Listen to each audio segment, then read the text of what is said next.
Hello, welcome back to our channel. Today I'm going to show you how to reconcile a credit card in QuickBooks Online.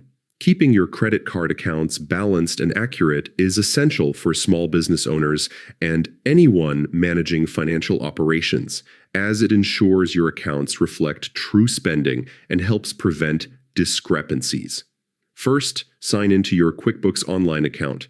Head over to the login page and enter your credentials to access your dashboard. If you don't have an account yet, now is a great time to create one, as QuickBooks Online offers powerful tools for managing your financial data efficiently. Once logged in, navigate to the Settings menu, usually represented by a gear icon in the upper right corner of your dashboard. From this menu, select Reconcile. Reconciliation is an essential step in maintaining accurate accounts, so it's important to be comfortable with this process. Next, choose the specific account you want to reconcile. In this case, select your credit card account. This will take you to a page where you can input in the necessary details. Start by entering the statement ending balance, which is the total balance on your credit card statement for the period.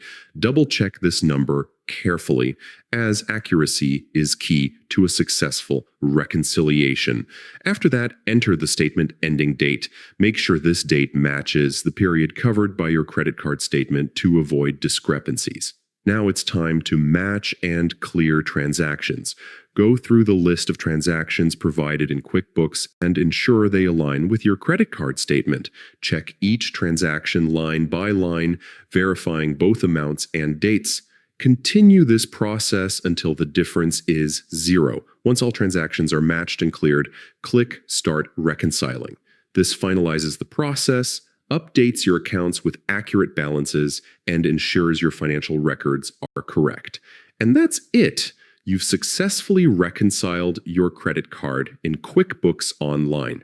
Regular and accurate reconciliation helps you maintain a clear understanding of your business's financial health. Do not forget to like, share, and subscribe to our channel for more QuickBooks tips and tutorials.